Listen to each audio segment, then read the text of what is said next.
আসসালামু আলাইকুম। Canva video টিউটোরিয়ালের পঞ্চম পর্বে সবাইকে জানাই স্বাগতম। আজকে আমরা দেখব ক্যানভা দিয়ে কিভাবে একটি ইউটিউব থাম্বনেল ডিজাইন করতে হয়। এজন্য আমরা চলে যাচ্ছি canva.com এ এবং আমরা সার্চ দিচ্ছি canva.com এবং দেওয়ার পরে আমাদের যেহেতু অ্যাকাউন্ট করা আছে আমরা ক্যানভাতে ঢুকে যাচ্ছি। এখান থেকে আমরা চাইলে দুইভাবে ইউটিউব থাম্বনেল বানাতে পারি। এক হচ্ছে আমরা বানাতে পারি আর এক হচ্ছে আমরা কাস্টমাইজ করতে পারি। তো আপনি কিভাবে সহজেই খুব সহজেই বানাতে পারবেন। আমরা যারা বিগিনার আছি এখান থেকে টেমপ্লেট সিলেক্ট করবেন এবং লিখবেন ইউটিউব থাম্বনেল।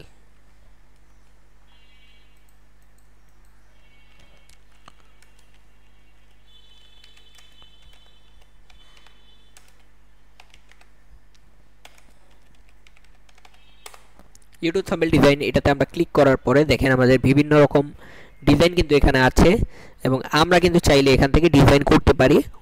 তো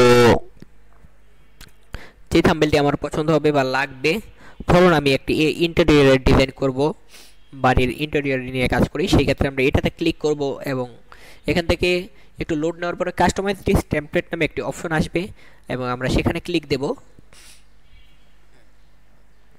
ক্লিক দেওয়ার পর আবার কিছুক্ষণ লোড নেওয়ার পরে আমাদের এখানে আসছে ইন্টেরিয়র ডিজাইন। তো আমরা যদি এখানে দেই যে একটি ধরুন শোরুমের নাম, যে ধরুন রিগেল ফার্নিচার,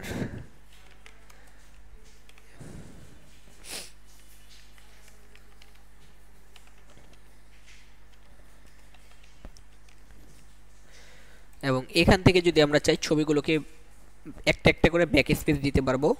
ধরে জাস্ট ব্যাক স্পেসে ক্লিক করবেন, দেখেন ছবিগুলো কিন্তু চলে গেছে।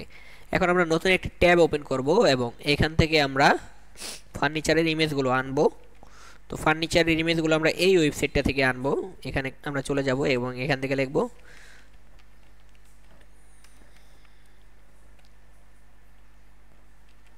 ফার্নিচার, আমরা লিখলাম এবং এখান থেকে আমরা ফার্নিচারগুলো আনতেছি।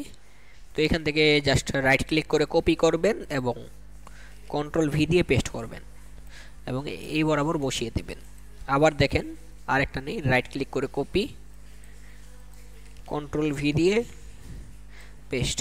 তো এই টাইপ ফ্রেম টাইপ কোনো কিছু যদি থাকে আপনারা খুব সহজেই এইভাবে করতে পারবেন। তো আমি করে নিচ্ছি খুব দ্রুত সময়ের মধ্যে, আপনারা আরও বিস্তারিত খাটাখাটি করে দেখবেন। তো দেখুন এটা বেশি এদিকে চলে গেছে, এটাকে আপনারা ব্যাক স্পেস দেন এবং কন্ট্রোল ভি দিয়ে এটাকে এই জায়গায় বসিয়ে দেন।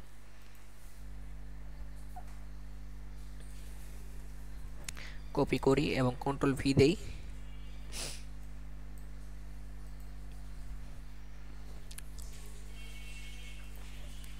তো আমি কি করছি, কন্ট্রোল রাইট ক্লিক দিয়ে কপি করতেছি এবং কন্ট্রোল ভি দিয়ে পেস্ট করতেছি। আপনারা পারবেন সবাই আশা করি।